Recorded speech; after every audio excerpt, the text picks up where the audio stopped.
Allahu Allahu Allahu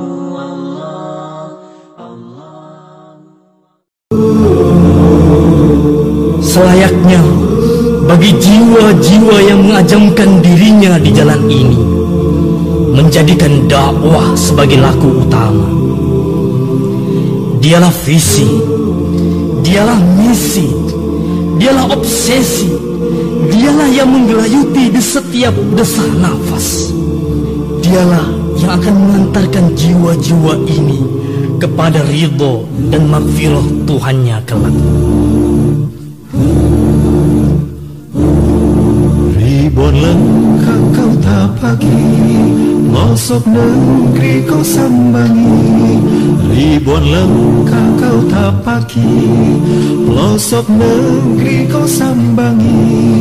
Tanpa kenal lelah jemu, sampaikan firman Tuhanmu.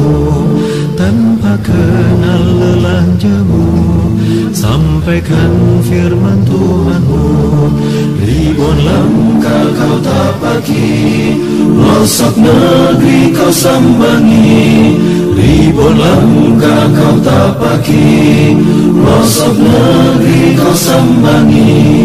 Tanpa begitu banyak ditetapkan oleh Allah Azza wa Jalla, yaitu sholat Jumat berjamaah.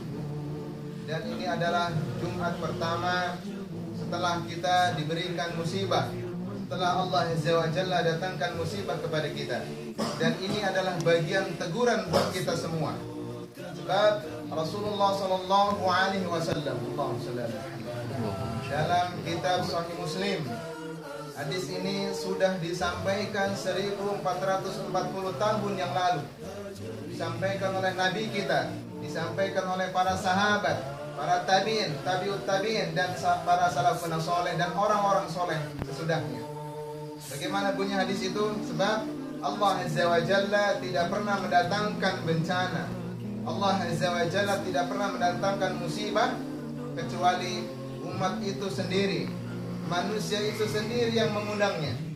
Olehnya pada kesempatan ini saya akan menjelaskan salah satu hadis Rasulullah SAW, yaitu ijtanibu sab'an maubiqat, jauhilah oleh kalian. Ini teguran buat kita semua. Jauhilah oleh kalian 7 dosa besar yang mengundang bencana. Saya ulangi sekali lagi, ijtanibu sab'an maubiqat, jauhilah oleh kita semua 7 dosa besar yang mengundang musibah. Mari kita satu persatu bahas. Jamaah salat Jumat yang dirahmati Allah Azza wa Jalla. Yang pertama, apa 7 dosa besar yang mengundang bencana? Yang pertama, syirku billah, yaitu syirik kepada Allah Azza wa Jalla. Kapan suatu daerah di dalamnya dilakukan kesyirikan, menduakan Allah, wa'budullaha wa la tusyriku bihi syai'an, sembahlah Allah, jangan duakan Allah. Apabila dalam sebuah kampung, dalam sebuah desa, dalam sebuah negara, dalam sebuah kabupaten, warganya, masyarakatnya melakukan kesyirikan, berarti dia telah mengundang datangnya bencana dari Allah Azza wa Jalla. Dia mengundang datangnya musibah dari Allah Azza wa Jalla. Kesyirikan ini adalah menempati tempat pertama yang harus kita hindari. Jangan sampai ibadah-ibadah kita melebihi, jangan sampai ibadah kita menduakan Allah Azza wa Jalla. Pekerjaan-pekerjaan kita yang seharusnya menjadikan rasa syukur kita kepada Allah, ternyata di sisi lain menduakan Allah Azza wa Jalla. Ketika tiba waktunya sholat kemudian kita tidak mendatangi panggilan azan, berarti kita menduakan Allah Azza wa Jalla. Dan kesyirikan ini banyak modelnya. Apalagi kita saat ini ditimpa musibah. Ingat, ketika kesyirikan masih kita lakukan, maka tidak menutup kemungkinan bencana alam akan datang kembali.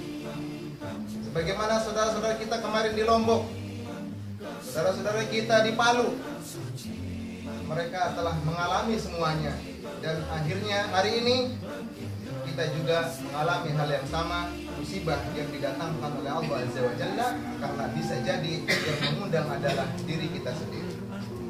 Itu yang pertama. Kemudian yang kedua, as-sihru, sihir. Sihir ini efek dari kesyirikan.